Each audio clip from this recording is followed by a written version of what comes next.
Attention GovGuam employees and retirees. Open enrollment is extended to October 10th. There's still time to choose Take Care and keep money in your pocket. Lower copays at preferred in-network providers. A payroll deduction as low as $2.04 bi-weekly. To avoid enrollment and payroll processing delays, enroll as soon as possible. Learn more at takecareasia.com/GovGuam2023 or call 671-647-3526. Take Care, our island, your health plan. Many accolades and celebration.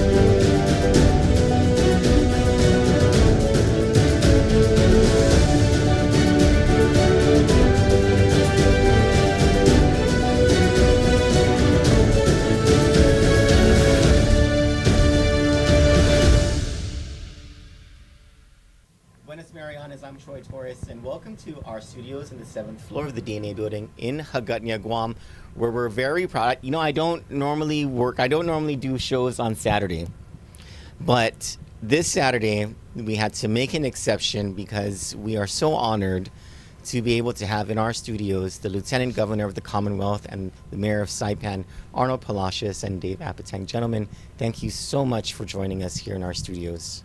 Thank you, Troy. Thank you for having us. It really is also our honor to be invited to your studio for an interview. Thank you so much. Thank you also, Troy, for having us this afternoon. I know that it's Saturday and you'll probably be at home, but we appreciate you giving us this opportunity to talk to you this afternoon. Oh, we're gonna jump. If you guys ever come to Guam and you want to be in our studios, we're gonna jump to make things happen. Except if it's on Sundays, we don't work on Sunday. Of course not. Yeah. We have gifts for you. Johnny is at her girl has soccer. And so she has there's that soccer game that's going on, so she apologizes for not being here. She really wanted, but she said that she met you guys. Yeah. When she went to Saipan, Selena brought her over. Yeah. Brought her at a beach. Yes. One of the candidates. Yes, one of the fundraisers, right? Yeah. So we have some coffee for you, gentlemen, and we also have a gift for you. I don't know which one of you likes pica, but there's cheddar jalapeno Cheetos, and there's crunchy Cheetos. Now, the taxpayers of the Commonwealth did not pay for this.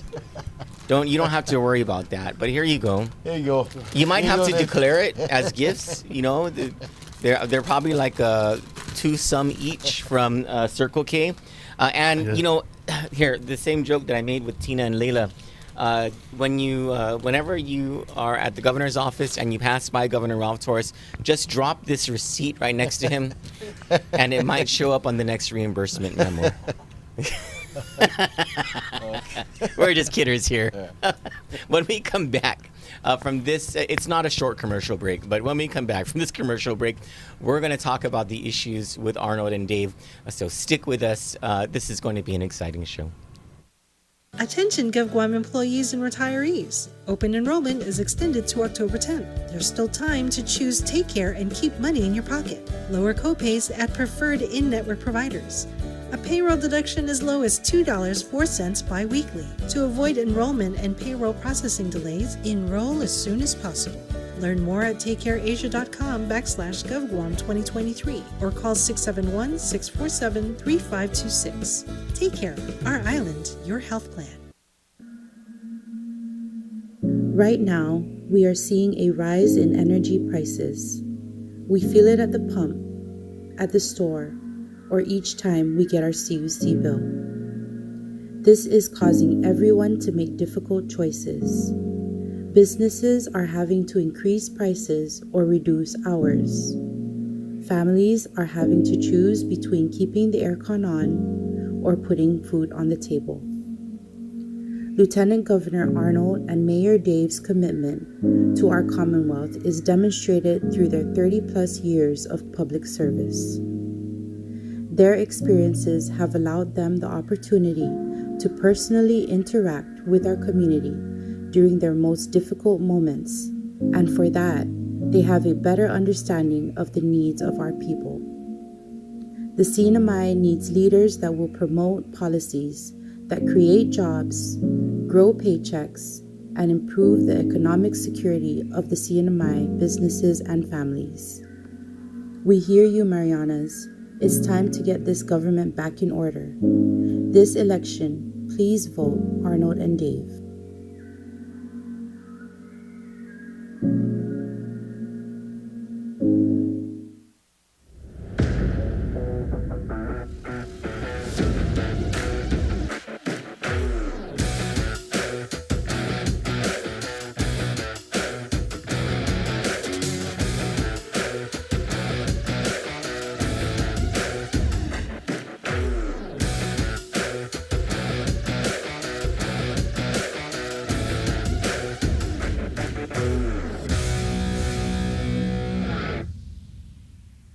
The Camacho Ada campaign asks all our supporters to vote on the Republican side of the ballot on Election Day. From our friends Felix Camacho and Tony Ada for governor and lieutenant governor, Jim Moylan for delegate to the U.S. Congress, and our 15 candidates for the Guam legislature. Vote Republican from the top to the bottom. It all begins with you. You have to get involved with the process. That's how elections are won. I'm Felix Camacho. And I'm Tony Ada. And we approve this message. Half a day. I'm Tom Fisher. Here's the harsh reality.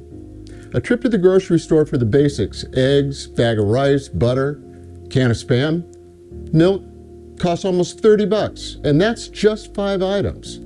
The cost of living continues to grow, but the money doesn't. We need to roll back the business privilege tax to reduce Guam's cost of living, and I will make that happen. Vote Thomas Fisher for senator. If you want different, vote different. I'm Tom Fisher, and I approve this message.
I am Vera Charlotte Mendiola, and I am voting for Joe. I am Danny Blas. I am voting for Joe. I am Sarah Babasa Charlotte Taitano, and I am voting for Joe. My name is John Ray Taitano, and I'm voting for Joe. I am Emily Caceres, and I'm voting for Joe. Ako po si Junel Ombrero. Iboto po natin si Joe. My name is Anthony James Pasio Wolford, and I am voting for Joe. I am Edith Blas, and I'm voting for Joe. I'm Richard San Nicolas, and I'm voting for Joe. Everything the right way. I want to thank the AD 2020. I'm sorry, the AD 2022. Pardon me. The AD 2022 campaign. I got tickets for their fundraiser tonight at Max's. I'm going because I want to meet the people from the Commonwealth who are living on Guam, and I want to thank them for being viewers of Kandit as well. This is the people of the CNMI mean so much to us here at Kandit, for helping us in our growth as a company and for trusting us, and so we very much appreciate it. But more than that, I appreciate this personal gift from the Lieutenant Governor and the Mayor. And don't ask me for any because I'm not going to share. Ice keki from Saipan. Welcome back to the show, Mr. Palacios, Mr. Apatang. I know we're far away from it, but I've been dying to say this. As it gets closer, I would like to be able to say to everyone, Apatang's giving. Thank you very much. You're welcome. So, how is the campaign going? Very well, very good. We're working very hard. This is the final run. Okay. And so Dave and I and our supporters and people are really working hard to get it done. But we're very, very confident in the campaign, and I think the responses have been very, very good and positive. from your grassroots campaign? You got a strong organization out there. Yeah, our campaign is mostly grassroots. We don't have the huge resources that let's say a Republican machinery would have. Or the power of the incumbency. That's right. No? That's right. But maybe Dave can share some too, because he's been out there. Well, I just Troy. I came back from the States and attended the Labor Day tournament in the States, Washington, Tacoma. Okay. And I spent 3 days there. So, I met a lot of our people from the Commonwealth there. It was very effective for us, and then after that, I went to Oregon. I met some of our people there also. And then we flew down to Killeen, Texas, and Houston. There's a lot of groups that really are supporting the Eddie team. And as a matter of fact, I've been getting a lot of call already that they have received their absentee ballot and they have sent it back to Saipan already. So that's a very good indication and very positive for us, and I'm very happy. I want to thank all our people in the States and all over the, here in Guam that have voted already for Palacios Apatang team, number 2 on the ballot. Right on, right on. Lieutenant Governor, your opponents in red, some of them are spreading around that you're not, quote unquote, fit to lead because of the incident that you had where you had to go get some medical assistance. What do you want to tell the voters of the Commonwealth about your health and your ability to function over the next 4 years if elected governor? I had that incident, and within a month I was back home, very healthy. You look healthy. Yeah, the color, I don't know if people can see this, but the color on the Lieutenant Governor's face, when he walked into the studios, my first time meeting both of you gentlemen, by the way, he looks fit, he looks strong, robust actually. Yeah, we're not spring chicken, but we're very healthy, and we're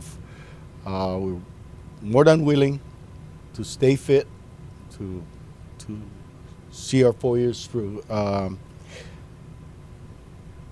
Obviously, that was something that our opponents would probably throw out there to throw off the people. But at the end of the day, what is it that we're trying to do? Fix our government, put it back on track. Iloinus, late Iloinus, he didn't tell anybody that he had health issues, but he was able to navigate through it. And when he took over the reign as governor, and did very well, installed a system and inspired people to work harder. But be that as it may, it was very valuable that we had him for at least 4 years. Mm-hmm. So in a transition period for the Commonwealth. Nobody can predict anything. I mean, so to me, it was a disingenuous attempt, if you may, for people for the other political parties to try to make this an issue. I seriously thought about it when I was in Hawaii, and the options was to quit the race or to continue on the race. And I thought about it a lot when I was in the hospital, and even talking with family members and friends. And this has become bigger than me, this movement. In the beginning, Dave and I were very reluctant because we've been Republicans all our lives, our political career. And we saw what has happened in the past 7 or 8 years in the Commonwealth, and to our party also. And so, we were very reluctant whether we were going to take on the challenge, and because we didn't have the infrastructure or the machinery, the political machinery to back us up. But we were very, very pleasantly and honoredly surprised when so many people volunteer their time and their effort, and then despite the fact that they might get retaliated upon. But at the end of the day, simple answer to your question is we're both fit to run the government.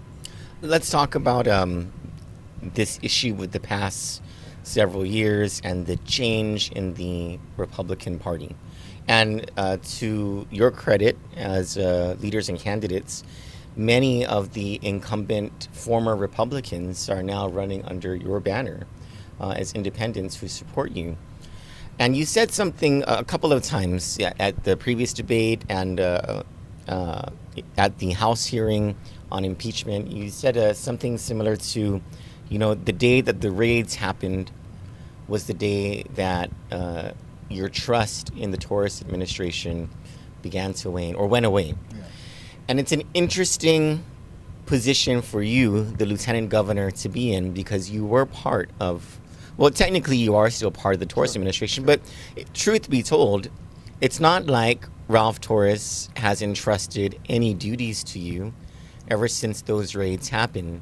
And so my question is, now that you're running for governor and you have a lieutenant governor who you trust, do you think, aside from voluntarily giving duties and responsibilities to your lieutenant governor, do you think it's time for the Commonwealth Constitution to change so that the lieutenant governor always has set duties and responsibilities? And tell us also how the past few years have been with Ralph Torres giving you, nothing. And then at the last debate says that you don't come to work. He starts blaming you for a number of things that are outside your control. Am I right? Yeah. Well,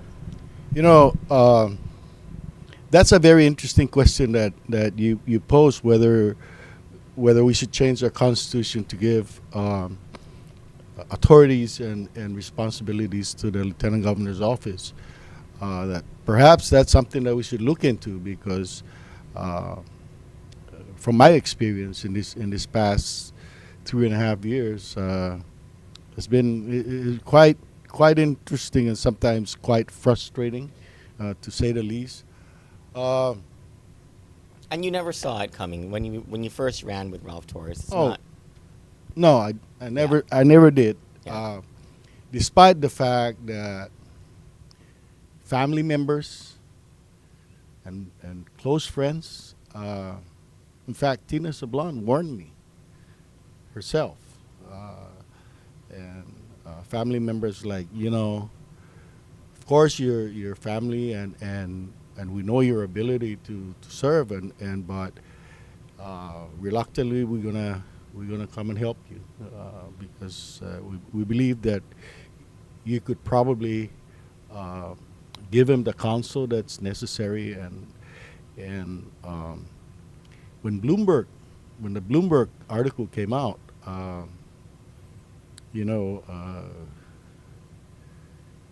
there was a very interesting and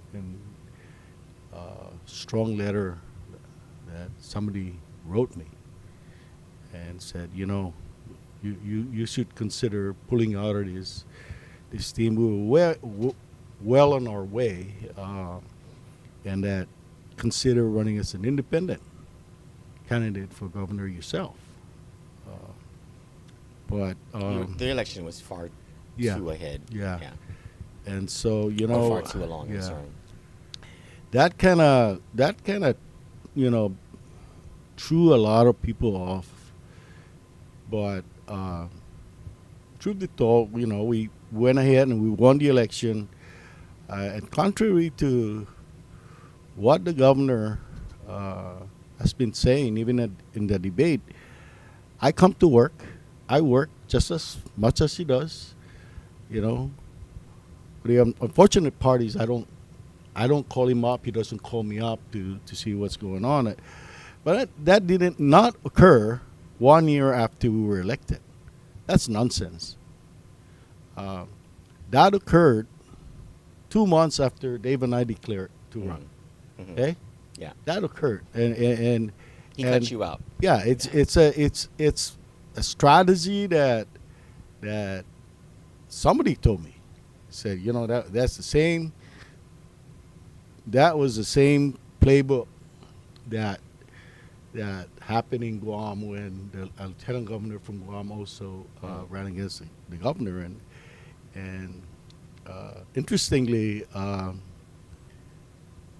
one of the main strategies for the governor is an individual from Guam today. But I'm not gonna really dwell on that. The fact of the matter I'll is, call it out for you.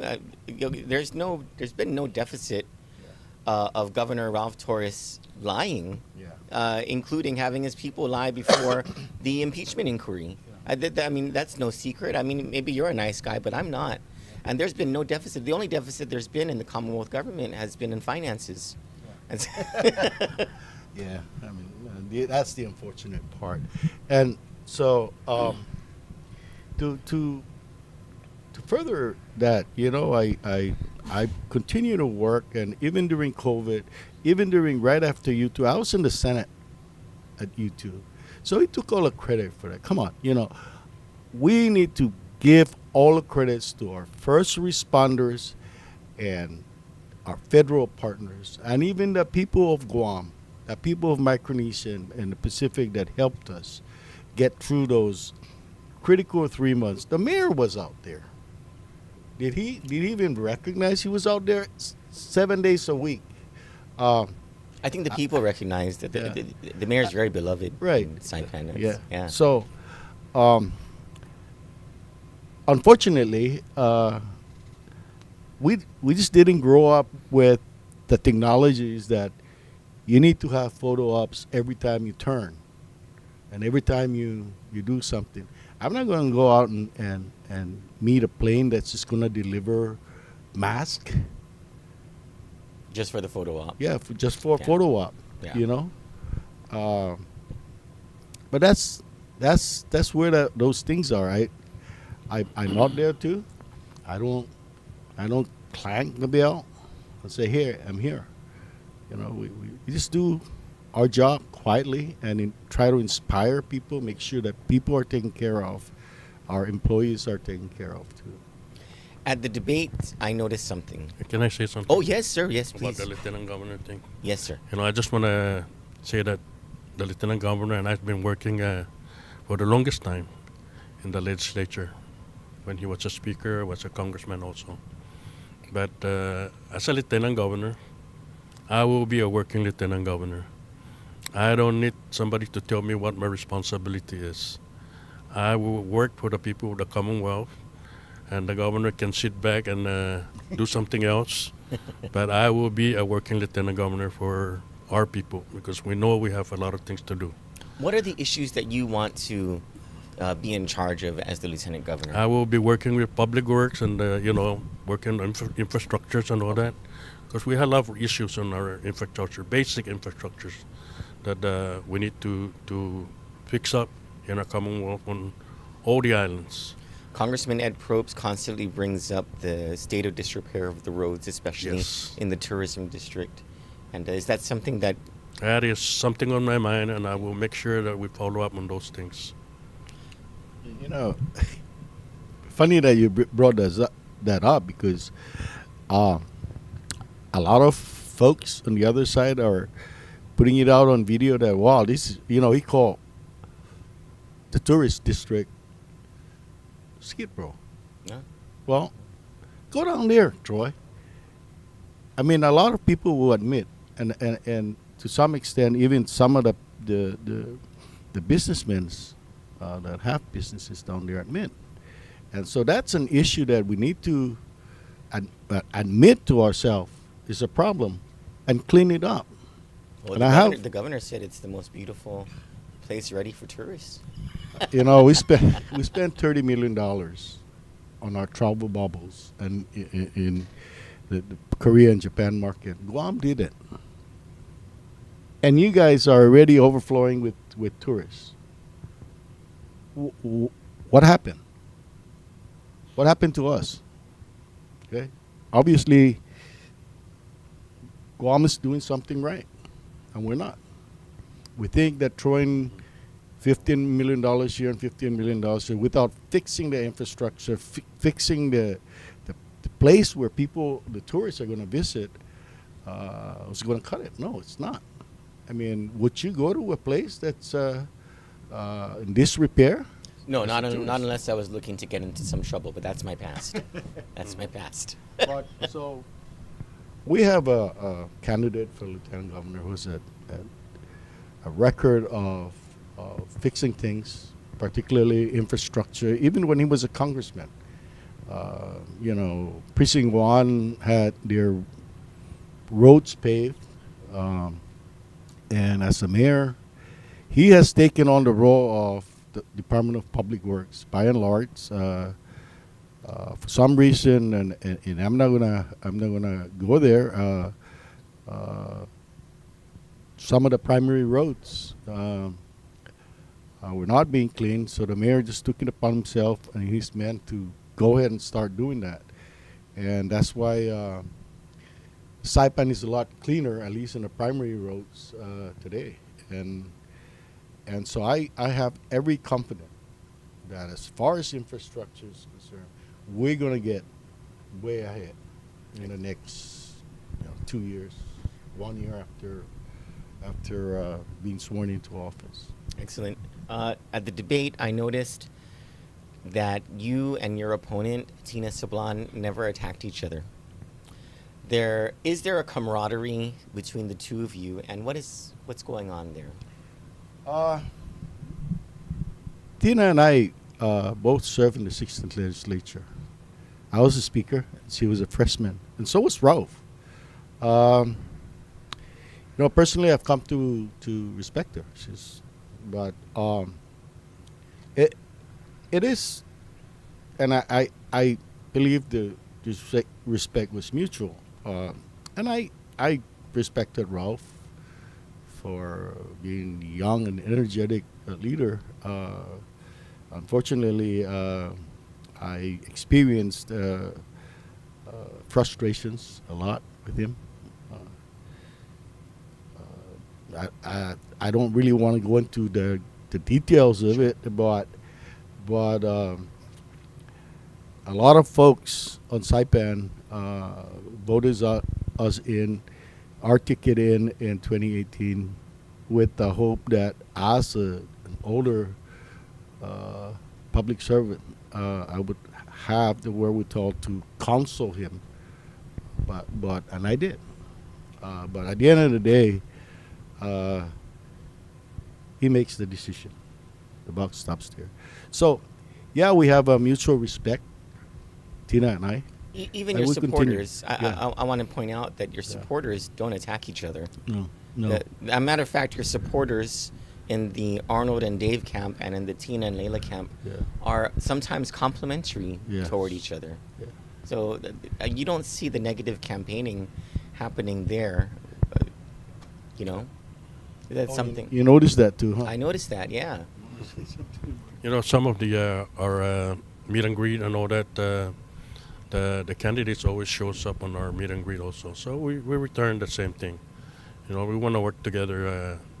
This is an indication that we want this Commonwealth to move forward. It's refreshing in politics. You don't see that on Guam. We set politics aside. We just said, we want to work together and get this Commonwealth going.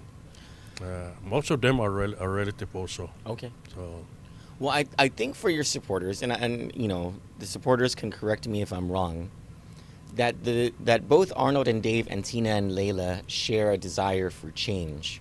So can both of you talk to us about this theme of change, and what is it that you want to change when elected?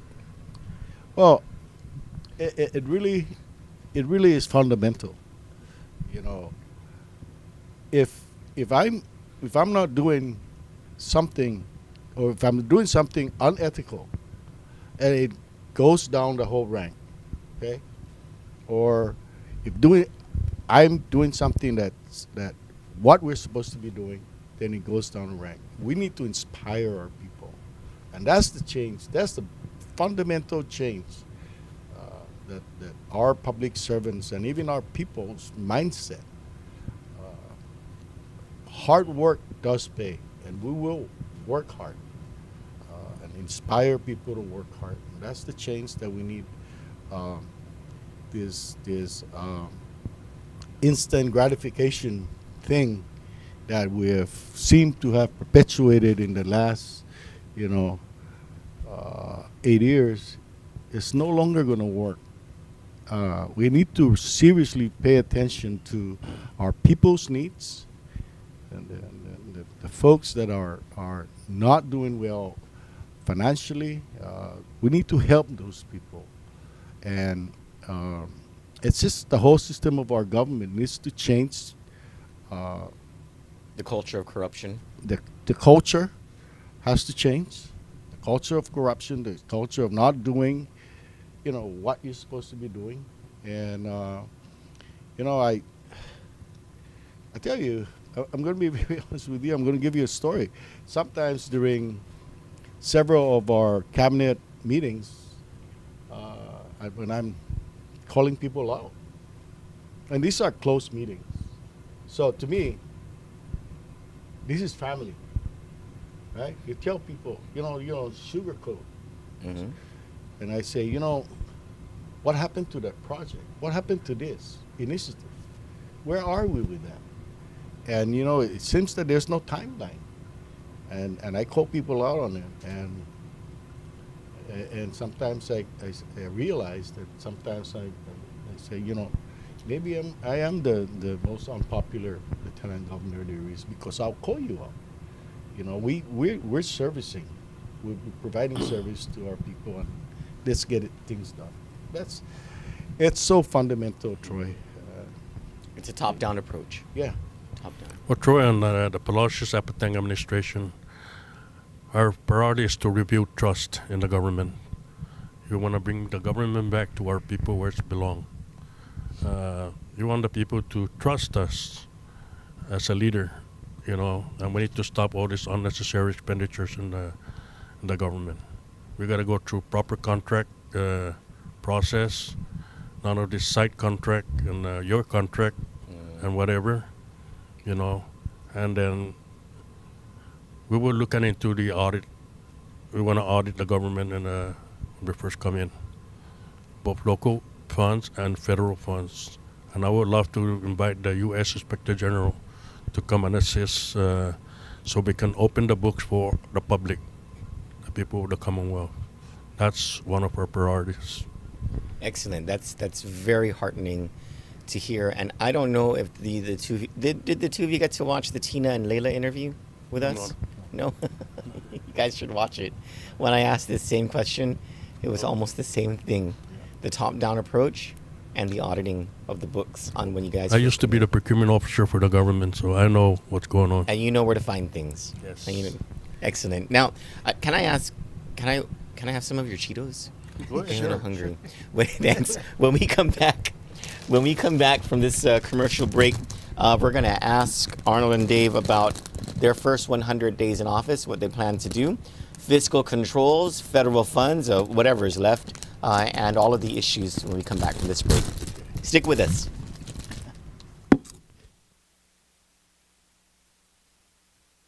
Attention GovGuam employees and retirees. Open enrollment is extended to October 10th. There's still time to choose Take Care and keep money in your pocket. Lower copays at preferred in-network providers. A payroll deduction as low as $2.04 bi-weekly. To avoid enrollment and payroll processing delays, enroll as soon as possible.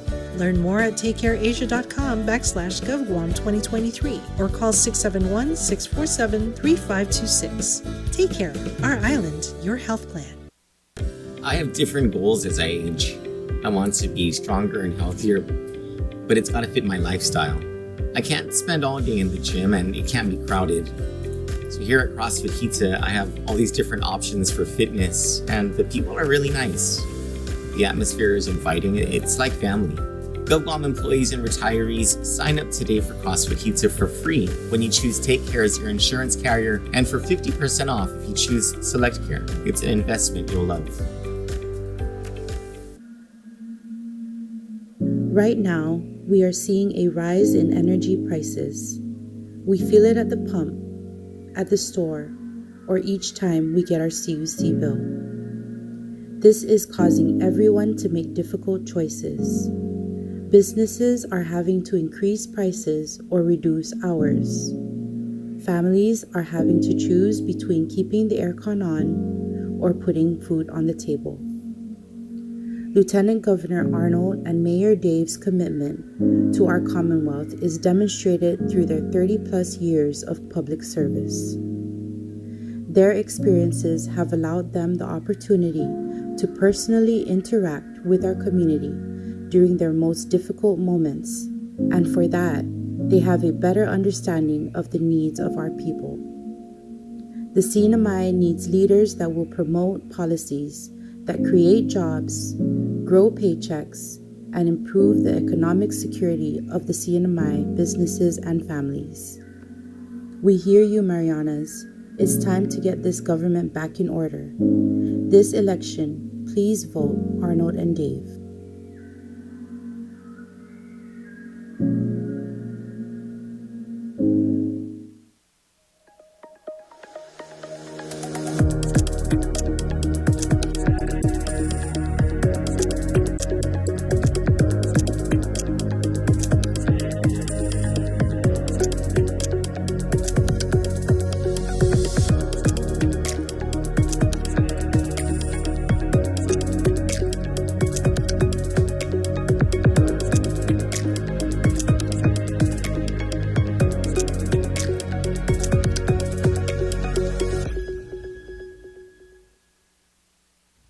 Half a day.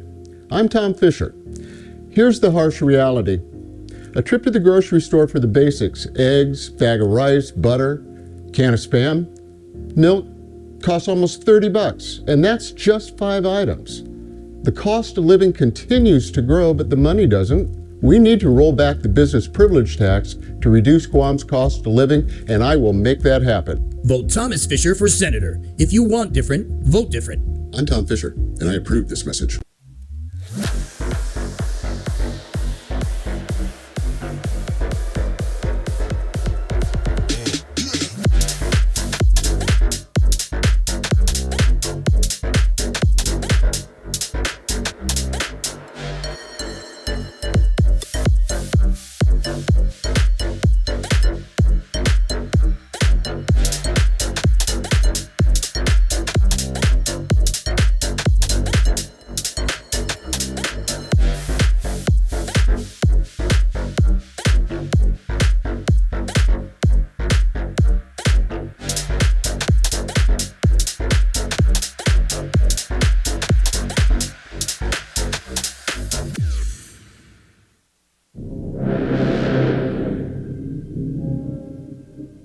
I really don't want to put any more unessential money into this hospital. So rest assured, our nurses, our healthcare professionals, our doctors, you are going to be working in an environment that's conducive to providing quality healthcare. I'm Felix Camacho, and I approve this message. Welcome back to our anti-Cheeto show. Yeah, I'm looking at the comments. I had my phone plugged in to charge it earlier, but I looked at all the comments. They're very complimentary, except for Mike Villanueva, who doesn't even live in the Marianas. Mike Villanueva? Yeah. He's I guess he's very pro the red team or whatever. But everybody else everyone's saying very nice things. Emanon Avui says Saipan Mayor's office was out there before they even announced it's all clear. Why? Because Mayor wants the roads opened up for responders to help the community. That's a leader. Biba, Arnold, and Dave, 2022. Lou Sablan says, yes, Garapan 15 years ago was better than Garapan today. Ilaria Dolores says, I trust AD to lead our CNMI. Myrnie Geisinger says, the mayor is great, very good gentleman. Elisa Pangilinan says, Biba Team AD 2022 tandem. Connie Park Baza, who's one of our longtime viewers here at Kandit, I believe on my independent team, Biba AD. Melissa Benjamin Nicholas, Biba AD 22. There's Bibas everywhere going up for AD 2022. We do have a lot of grassroots support. So. even off island. So those are the kind of people. Those are the kind of comments. Those are. That's what inspires me and Dave to continue to serve our public. Read the comments after the show, and maybe even you and your team want to respond to these people. They're, I want to say thank you to them for and the show. Of course, we at Kandit thank them very much for trusting us to have this interview and trusting us to bring them the news about. Go ahead, sir. You're very popular. Kandit is a very popular medium platform for a lot of people, even in Guam and Saipan, and even in the States. In fact, some of my couple of my daughters are probably watching late, but they wanted to watch. I said, well, yeah. We're very humbled by that. Yeah. We're very humble. You know, we had very humble beginnings. Yeah. We were not trusted in the beginning, but over time, I suppose with the love of the people out there, we have earned that trust, and there is no amount of gratitude that I'm able to verbalize except to say thank you to all of them. Thank you to you, and thank you to our Lord for these blessings. Yeah. If blessed by the Lord and the voters of the Commonwealth to be elected, the governor and lieutenant governor, what will happen in the first 100 days of the Palacios Apatang administration? Well, we will have a robust transition team to work for at least 60 days immediately, and there will be targeted things that we need to look at, and one of them is the economy, the infrastructures, the education. Why are the schools not built yet? A couple of the schools in Saipan. A lot of hirings that occurred during ARPA, and that has to be addressed once ARPA is gone. How are we going to deal with that? So we will be putting together a plan right away. We already have some idea how to do this, but like Dave said, we need to open that book, check the book, and find out really what we have as the resources to work for the next 4 years, and what type of obligation we've made,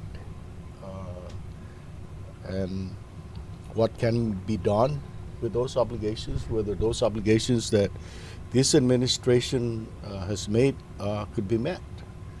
And so we'll go from there.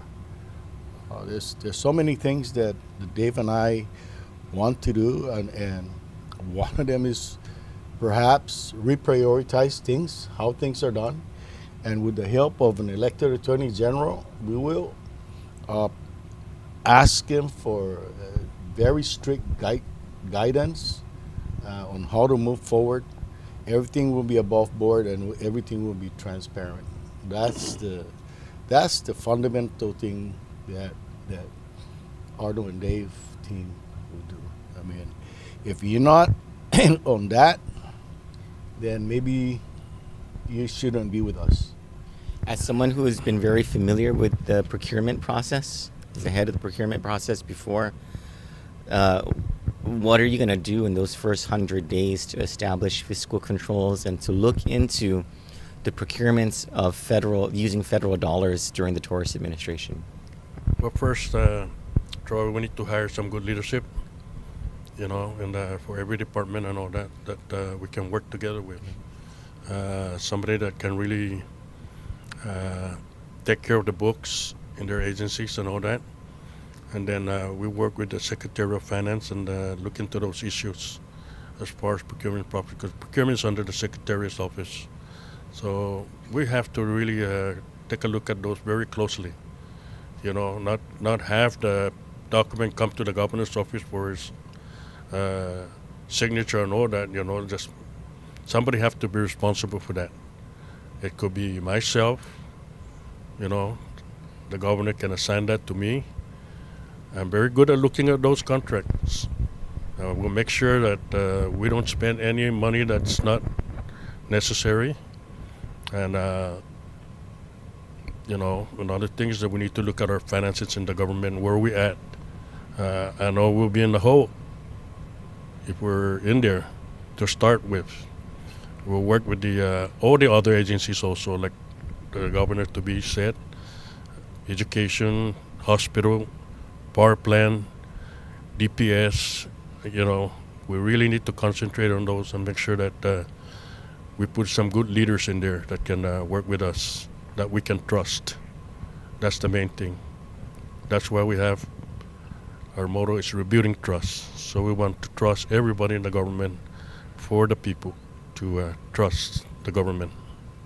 Over the past 6 years, the taxpayers of the Commonwealth and the American taxpayers through the federal government, they broke open some eggs in a frying pan, and the Secretary of Finance and the governor scrambled those eggs and then burnt them.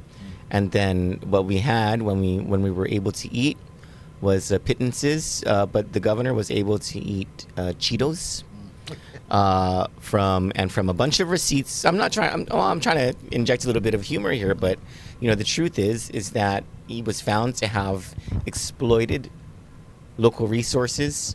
There is evidence that is coming about of the exploitation of federal resources.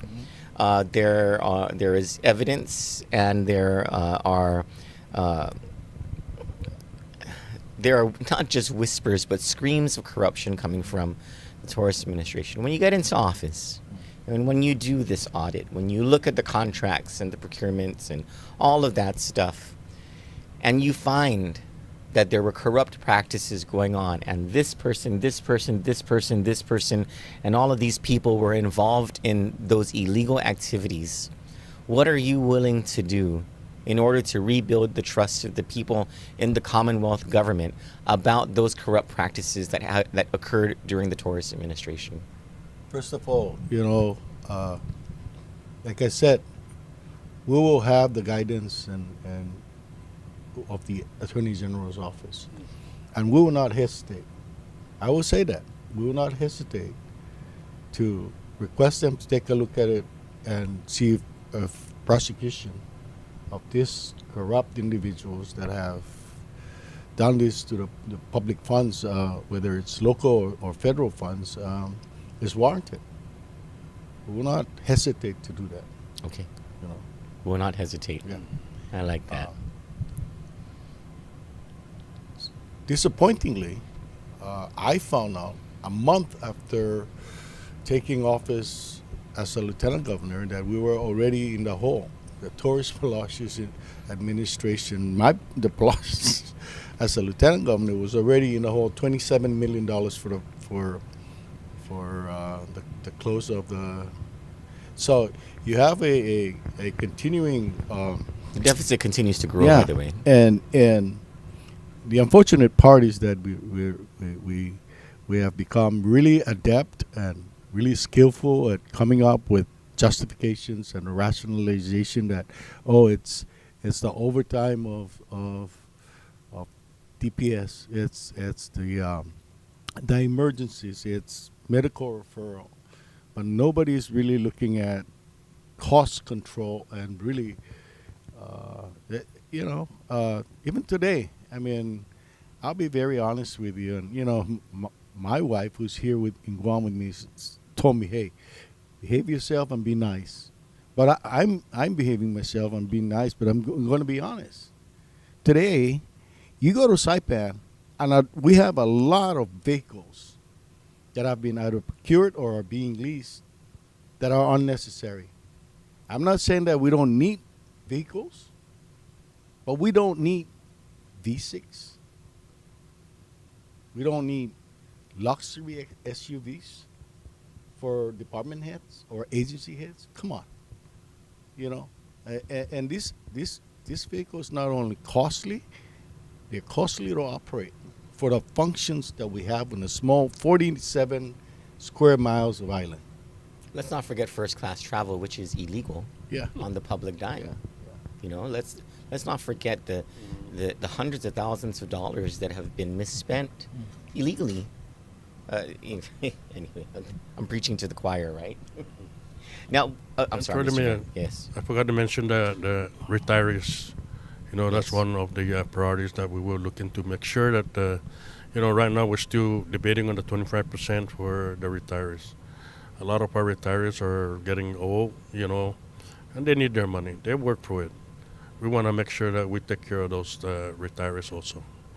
Thank you for bringing that up, because my next question is sort of like dovetails into that, is access to health care, access to medical care, especially for the elderly, but also because of the growing population of the working poor in the Commonwealth and on Guam as well. What is it that you can do in the Palacios Apatang administration to improve access to medical care for the people of the Commonwealth? The first thing I noticed when I came in, it was the really seemingly bad relationship at that time with the board of the public health, the CHCC board of directors, and the governor's office, because he wanted certain controls, and as you well know, there was a lot of controversy when we started. We need to trust our CHCC board. We need to trust our executive director, and we need to trust the people that provide, the experts and the professionals that provide these services. Now, that doesn't mean that it stops there. We are elected leaders of the Commonwealth, and we will be also responsible to making sure that basic health care are provided to those that cannot access them. Medicaid, how do you work? Our Medicaid office is swamped. So do we need to expand that office to give them the resources that they need to serve the poor? Kilili had expanded Medicaid so that those individuals that were not qualified before can now qualify, and then significant accomplishment. And that was something that we were asking him to do. I remember that when I was in Congress, and he was able to over several efforts and persistent, he was able to do that. Now, we asked for it, he came through with it, he even lowered the mats, okay? But we still kind of nickel and dime the mats that we're supposed to. The Commonwealth almost failed to provide the match this year. And the governor called me out, and Tina, for bringing that up. Tina brought it out in the legislature. I came out in one of our pocket meetings and said, this is a travesty, and call it for what it is. And wow, lo and behold, the next 2 days, the money appeared. Like, why does it have to take that kind of discussions and almost alarming? And we didn't bring it up. It was the acting director of Medicaid that brought it up, that there's that possibility. So those kind of things have to stop. That doesn't serve anybody any better. Well, there was something that underlied the issue, and I think it was discussed in the Health and Welfare Committee, that the account from which the payment was supposed to be made had only $37,000 in it. So when the payment was made 2 days later, where in the world did that money come from? From what account? Where's the transparency? So those are the quite issues that, like you said, you crack all these eggs and scramble them, and so that nobody knows where money comes from or where money goes. And that's a magical accountancies that we have right now, and those have to be stopped. And another thing, Troy, is that we need to, like Lieutenant Governor said, we need to work with the second director of the CHCC and the board. We need to look at our equipment at the hospital. We have a lot of people that have been referred here to Guam also just for MRI.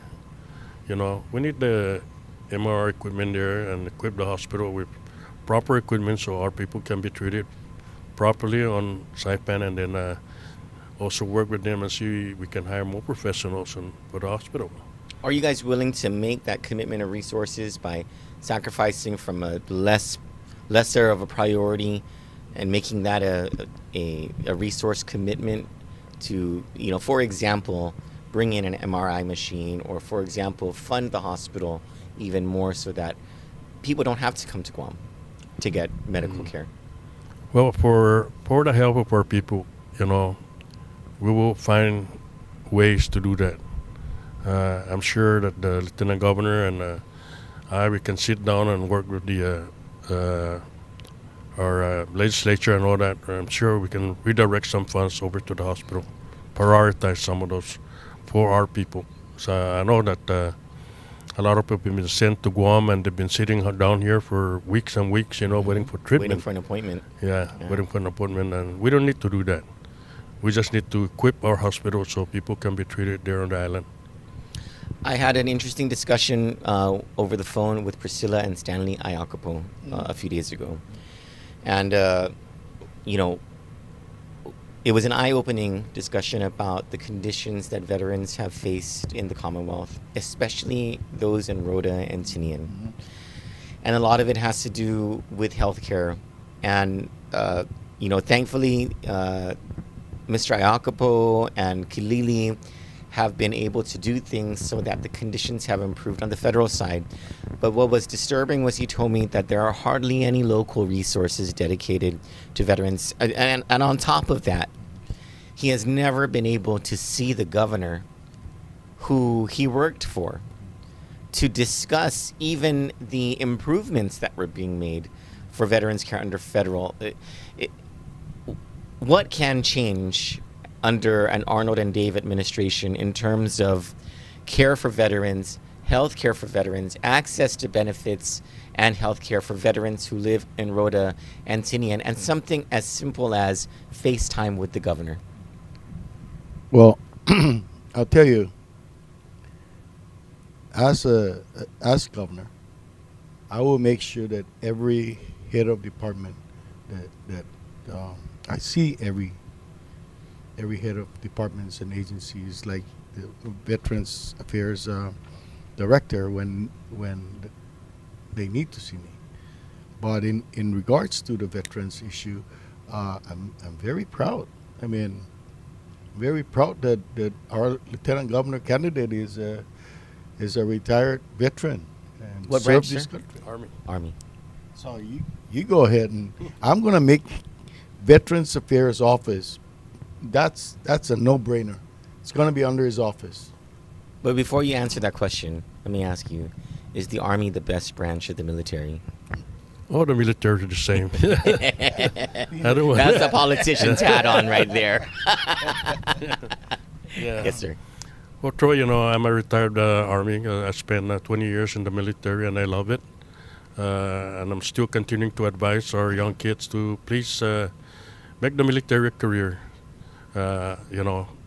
It's an opportunity for each young man and women to join the military.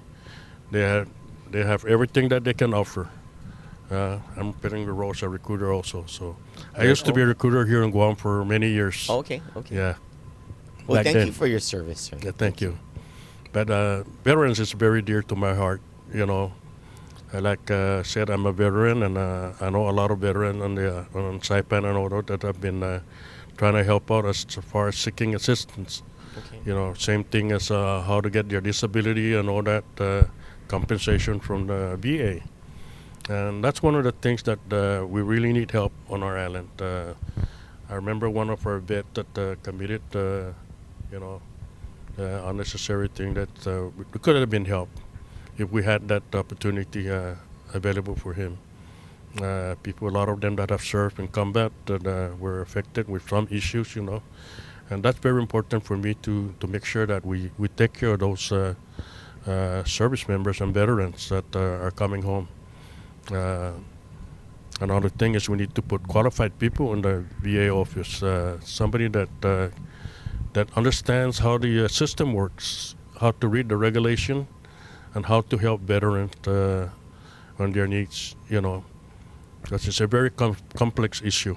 That's what Mr. Alcapo told me, yeah. Yeah. Very comprehensive. He is a very qualified individual. I know him. I work with him very, very, very well. And I'm glad, I'm very sad to see that it's out of that office. You know, Kilili's been working for a veteran clinic for Saipan also. And that's CBOC, one of right? the, yeah, CBOC. one of the things that we're missing on the island. We have doctors there, Dr. Ada, that's been treating us, you know, but it's just not enough. We need a place where our veterans can go and sit down and see a doctor, you know, on a daily basis and talk about their issues, because we have a lot of issues. Even myself, I still have issues, you know. I'm a Vietnam vet and all that, so as a Vietnam vet, you know, we always have something that comes up. So we want to make sure that we take care of our vets. Like I said, that's very dear to my heart, and we'll make sure that we fund that office also. Okay. Right now it's been neglected. So a commitment of some local funding. that is a commitment for us, yeah. What about... Let me Yes, sir. let me just say a few words. What transpired with Mr. Jacopo, and I guess through years of frustration, you know, that's very unfortunate. I know Stanley.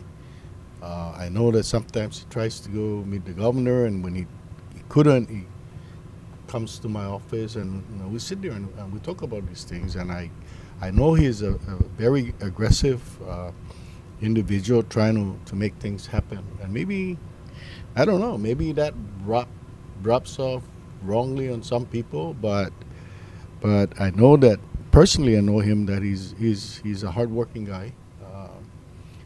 And what happened with him is a loss to the Commonwealth, and it's an unfortunate situation that could have been avoided. I want to give a shout out and kudos to his wife, Priscilla Iacopo, who has resigned as the executive director of the Marianas Visitors Authority solely in support of her husband and what he stood for veterans. And she said that as someone who has been a military spouse, has sacrificed as other military spouses have sacrificed, you know, she sees what these men and women do for their country, and they should be supported 110% for it. And that was the reason for her resignation. And you just have to take your hat off to someone who has integrity like that, you know? Yes, I agree with that. Priscilla is my niece, so okay. I'm very, very proud of her for doing that, standing by her husband. You know, if you're in the military and, you know, been there for a long time, and then you're married, your wife is in the military also. So it's more or less like a partner, you know. And when you get deployed and all that, the wife carries on everything, the workload. And that's very precious for me, because I know my wife left me, and she's gone, already passed away, but when I was in the military and all that, you know, it's a partnership thing. So that's why they get the benefit of a soldier also.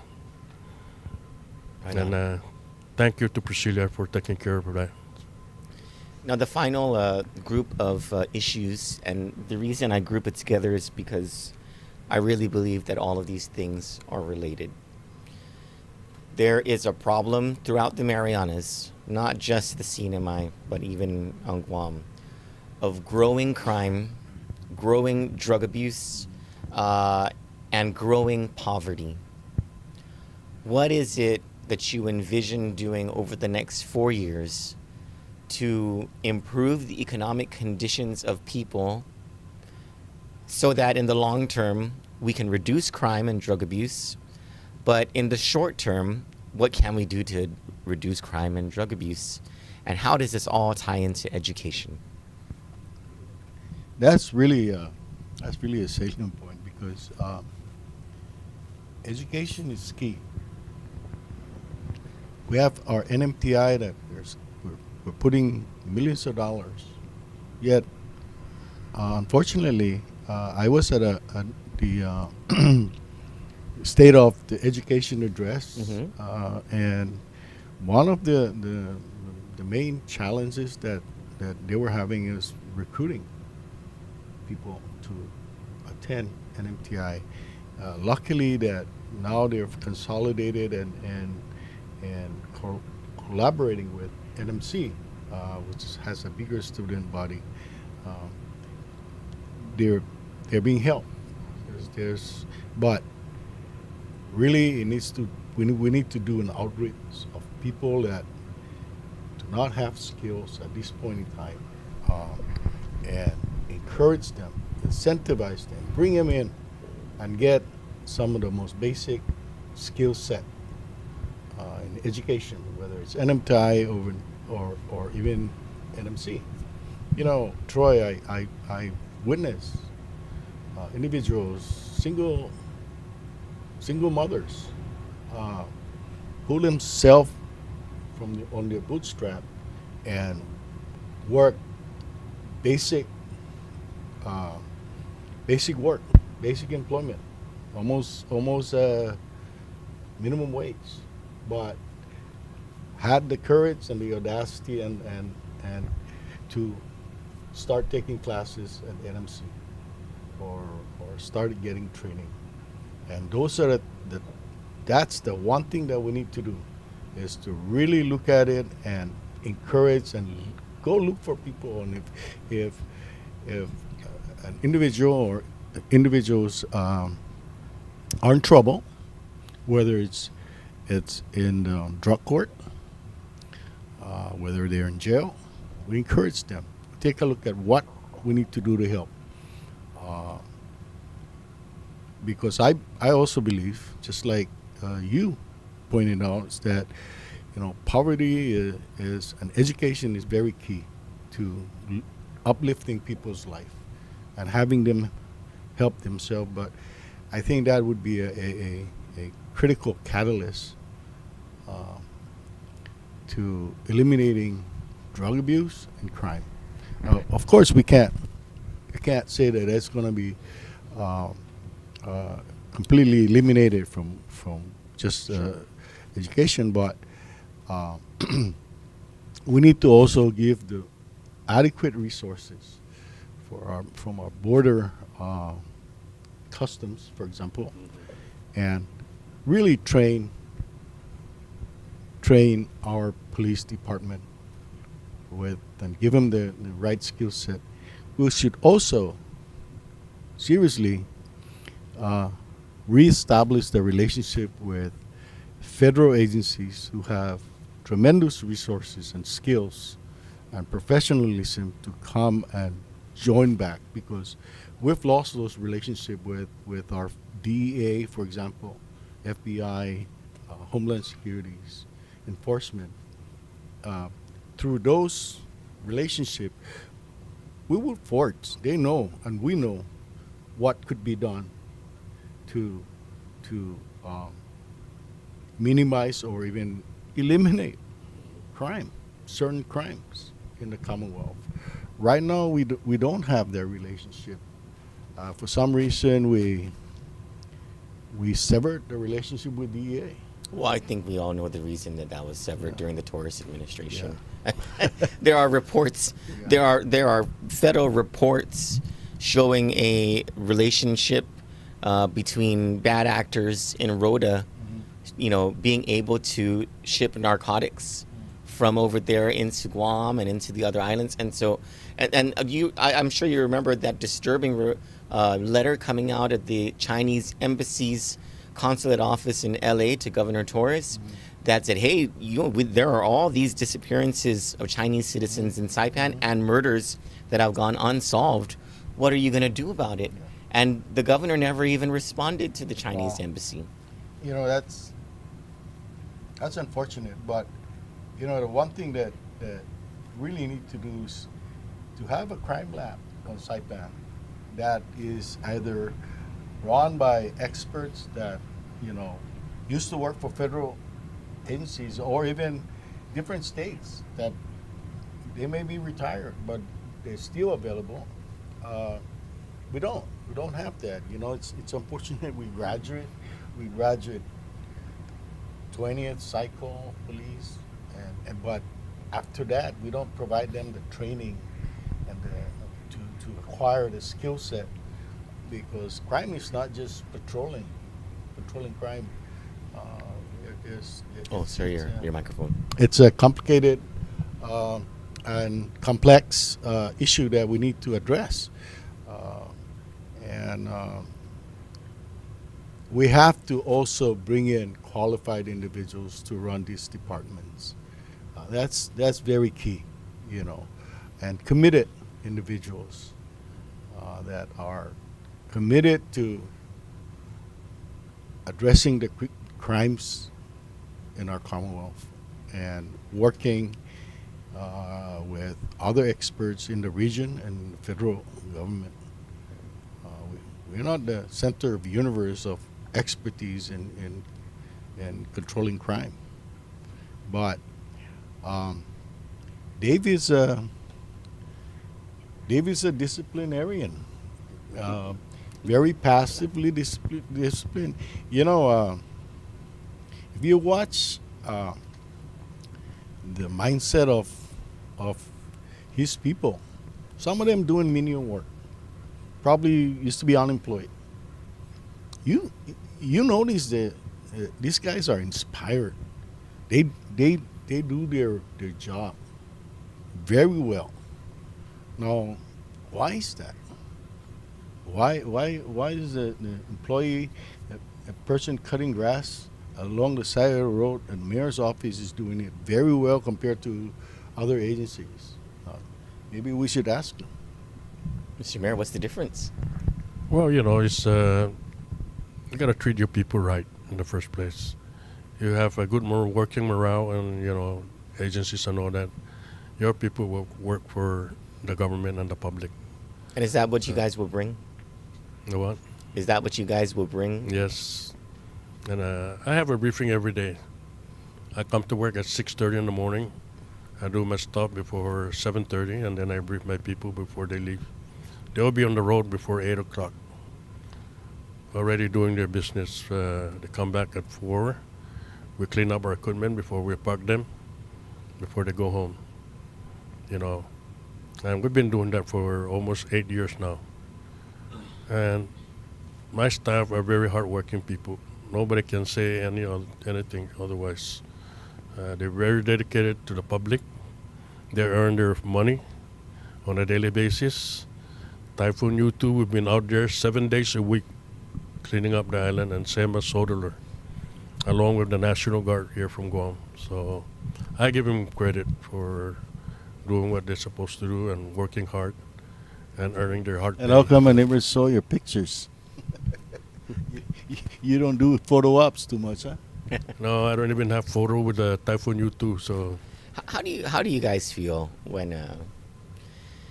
Because anytime anyone criticizes Governor Torres, one of his go-to responses is, "I was out there during, after Sodelor. I was out there after U2. And at the debate, he said, who was there helping you, after the typhoon? It was me." And he was saying this in Chamorro. How does that be very candid with me in your response about this, because I know it wasn't just Ralph Torres. I know that Kilili, especially during the pandemic, got all those federal resources into the Commonwealth. Mm-hmm. I know that after Sodelor and U2, it was just a machine of people from all walks of life coming out to help the situation. Give me your candid response to that. Well, for me, I just keep my mouth shut. The people know what we did. And this guy back here, Mr. Narita, knows what we did. Because I've been bothering him every day for equipment. He's the man in charge for the FEMA and all that.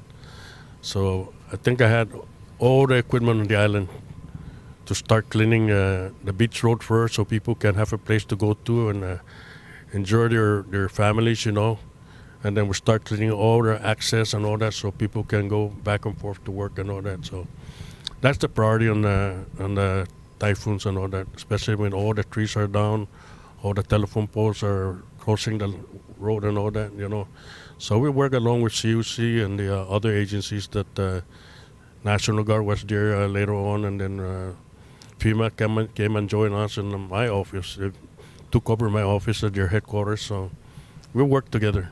So you don't let what Ralph Torres says about that bother you? No, no, no. You're the cool cat. I know here. who did the work. Okay, okay. We all know who did the work. I mean, to me, you know, I'll put it very bluntly. I think that's really juvenile thinking on his part. You know, a leader is humble. You do things because you want to do right for your people. You don't pound your chest or ask for recognition every time you do things. That's why you're a public servant. We credit a lot of people, including Mr. Norita, Miss Vicky Villagomez then, who got terminated For politics. Yeah, for politics. And she worked, and so did a lot of people. And it's those leadership skills of people that came together to help. Of course, he was at the forefront because he's the governor. You know, I was the Senate president. You know where I was? I spent almost a month down there pumping water at the reverse osmosis station with people, making sure that those people that are working down there are taken care of, that they had their lunches, they had their dinner, they had enough water, and you know, we were providing water at the reverse osmosis station from 6 in the morning to 10 at night. But I don't remember telling anybody to please give you a ribbon. Give me a ribbon, or you know, during this type of events and disasters in our small community, people pick themselves up and help each other. Get the recognition. The military, we're so fortunate that they came down. Even the Guam National Guard were stationed there. They were stationed under with you guys. They're not saying anything because that was sort of what, as U.S. citizens and as people, we do, right? Arlene Nuraked says, I second that. We were pumping water 6 to 10. Yeah. Yeah. Well, yeah. Sharma Marie says, these are leaders we need. Biba. Flor de Leon says, Mayor Apatang doesn't need photo ops. He just got the job done. Karina Magofnia, Congresswoman, says, because that's what a narcissist, Ralph, would say. I, or me. A true leader gives credit where credit's due. A true leader empowers its team and or people to continue to do their best. Yeah. You know, and one of the things that Dave and I have thought about and will instill is leadership. Leadership.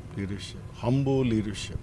And that is to go the extra mile without pounding your chest and saying, you know, we don't need that kind of leadership. That only creates resentment in the workplace. We need people who will inspire other people. Those are the leadership that we're going to need in the next administration. And going forward, we need to instill that in our people. Make that a culture. Make that our culture, because that used to be the culture. My father never complained. His father never complained. He never asked to be recognized, right? But for some reason, we've gone back to that kind of environment. Juvenile thinking. Yeah, there's a lot of good leaders in government now, and even in our private sector, that have contributed so much without even asking for any recognition. Guam Power Authorities, small island nation. Island state in FSM of course, right? Send in 4 of their people to come help. Guam Power Authority, regional areas. FEMA came through Health and Human Services. Kilili has helped the Commonwealth tremendously in all his terms of office, and but has he ever Giving credit to Kilili? No. He's credit- taken credit from Kilili. Yeah. Giving credit to Kilili during election? No. No. We see it in many of the governor's public statements. Is he has taken credit from things that Kilili actually did, which is just sad. I have to spruce this up and end this with something more positive, and that is you talked about people who inspire, and one of those leaders in the Commonwealth who inspires all the way into Guam, all the way in the States, is actually a resident of San Antonio, Saipan. So I have to ask, Mr. Mayor, what is your favorite Nettie C recipe? Oh, I always watch Nettie C on Facebook, especially when she's cooking and all that. When she starts talking, I'm really amazed at how fast she talks. She speaks and all that. But I really loved her chicken soup. Very nice. I hope they put in what do you call that? Like papaya or something, in the soup and all that too. Right? So okondotne. Yeah. That's very good. I really love that, especially on very rainy days. Lieutenant Governor, do you or your wife use MSG in your cooking? No. No. Nettie C says, put it if you like it. You put it if you like it. But if you don't use it. No. I'm also from San Antonio. Oh, okay. Very nice. All right. And Zach, our producer today, is from Oliai. Oliai. You guys know his family? I know the mom very well. Now, this is the part of the program. Can I have some Cheetos? Sure. Thanks. This is the part of the program. I'm a Taurus. I like Cheetos. This is the part of the program where I ask the two of you to look into your camera and to appeal directly to the voters of the Commonwealth, both in the Commonwealth and abroad. Yes. And please feel free to speak Chamorro too. I love the vernacular. Malago amin na bin tulis na oportunidad para bin extending dongkluna si Zeus Mosi para Kandit News. Ni para ni babaja mi oportunidad para bin matotsun para bin diskuti loki planon mami jan si Dave Mayor Apatang. Hamzu ni maneku jamna ni ega si Zeus Mosi ni GT tempun mizu peran ikung kami. Infapaisin Hamzu. Yun ni Corazon Mami. Isupotasyon Mizu. Yun yung mamamalay ni eleksyon. Taja motivo. Izahami. Naput pabin. Sedbi ipubliko za para tanah maulik tati ikomunidata. Tanah dinansi ikarironnya i gobernamento.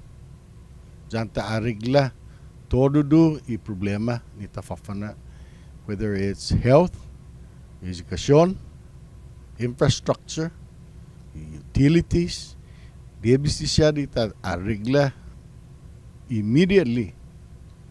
Ti taja tempus ta para tapansiga muli no estisya na problema. Pusin fafaisin Hamzu. Enigi jun mami commitment jan si Mayor Apatang, si Dave. Infapaisin Hamzu ni spotasyon Mizu. Jani botong confiance an Mizu. Gwini gimamamalay na eleksyon. Biba. Palacios Apatang. Hafaday tiro. Goro kebe nanay si Troy and Duncan na si Zeus Marcy pudi anay oportunidad. Pago na taluani. Ya juti tempo na patafan kombisasyon. Da CNMI pasti gagit pago naman ekngog. Especialmente hamzo todos ne mangagig Facebook. In ekong kafa sa program mami na si Arnold. Da lamigay sinata choge pa minalatagi Commonwealth. Da taja yung gagawam na por favor ala da tafanagote ka na mo na tafanazo da Zatabira tatisti izota no gobyerno tati para hamzo ni publikon Marianas. Sa importantes ti gizaholong ke corazon mami. Tatunga todo hafa mama sociedade kita nota. Da por favor, maila zatafanazo da mona todo. Tauta giza Marianas para todo santo ni mangagin no Estados Unidos. Ne famagunta siya. Maila zatafanazo da tafanago te kanay. Sa maila zatanafan holum sti grupo ni AD team. Si Palacios Apatang in November 8, 2022, number 2 on the ballot.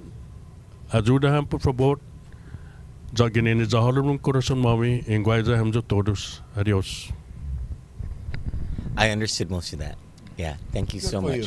Thank you. Yeah, I know. I'm a sorry excuse for a Chamorro, and I'm a sorry excuse for a Palawan and a Japanese. I only know English. No. But you're trying. I'm, right? I'm trying. And I we all understand. I want to thank you both so much from the bottom of our hearts and on behalf of all of us here at Kandit.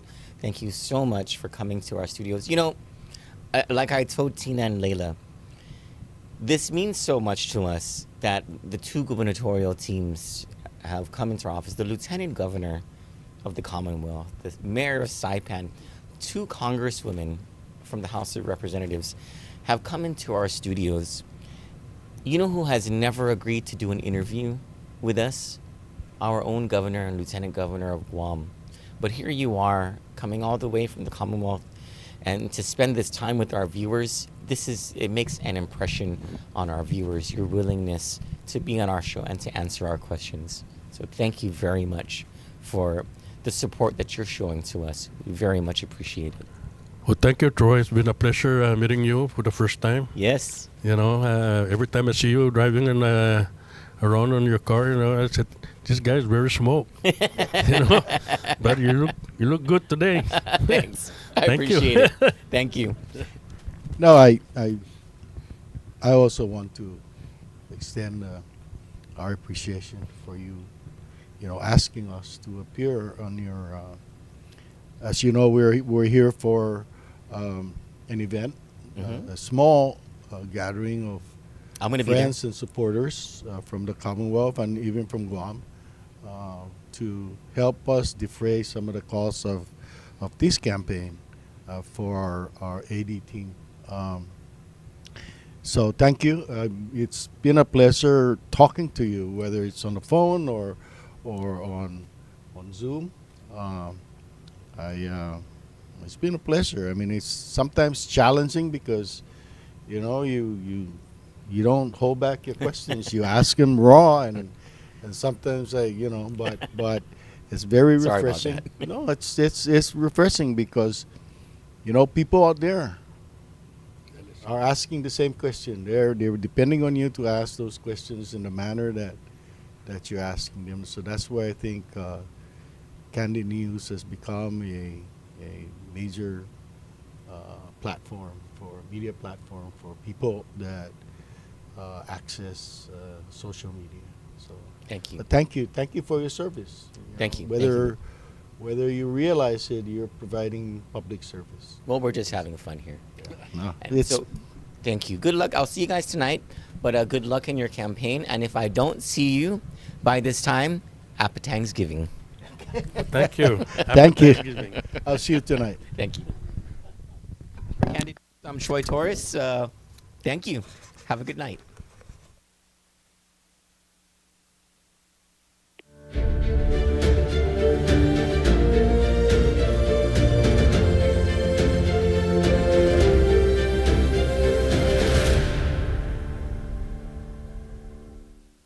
Attention GovGuam employees and retirees. Open enrollment is extended to October 10th. There's still time to choose Take Care and keep money in your pocket. Lower copays at preferred in-network providers. A payroll deduction as low as $2.04 bi-weekly. To avoid enrollment and payroll processing delays, enroll as soon as possible. Learn more at takecareasia.com/GovGuam2023 or call 671-647-3526. Take Care, our island, your health plan. I have different goals as I age. I want to be stronger and healthier, but it's got to fit my lifestyle. I can't spend all day in the gym and it can't be crowded. So here at CrossFit Pizza, I have all these different options for fitness, and the people are really nice. The atmosphere is inviting. It's like family. GovGuam employees and retirees, sign up today for CrossFit Pizza for free when you choose Take Care as your insurance carrier, and for 50% off if you choose Select Care. It's an investment you'll love. Half a day. I'm Tom Fisher. Here's the harsh reality. A trip to the grocery store for the basics, eggs, bag of rice, butter, can of Spam, milk, costs almost $30, and that's just 5 items. The cost of living continues to grow, but the money doesn't. We need to roll back the business privilege tax to reduce Guam's cost of living, and I will make that happen. Vote Thomas Fisher for senator. If you want different, vote different. I'm Tom Fisher, and I approve this message.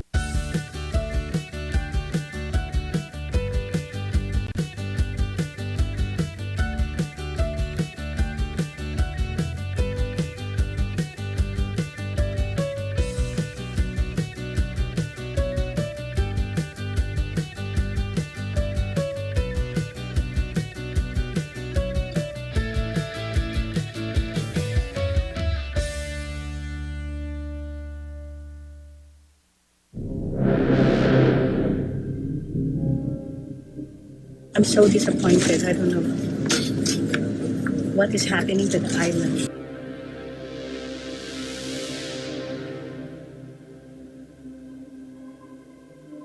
Would you say we have a safer Guam today? I do. Yes, I do. I'm Felix Camacho, and I approve this message.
Half a day, dear people of Guam. My name is Pete Santos, and I approve this message. I am the only candidate that's running for Attorney General that has the proven track record, the required skills, and the leadership ability to make Guam safe again. Please write me in for Attorney General of Guam this election.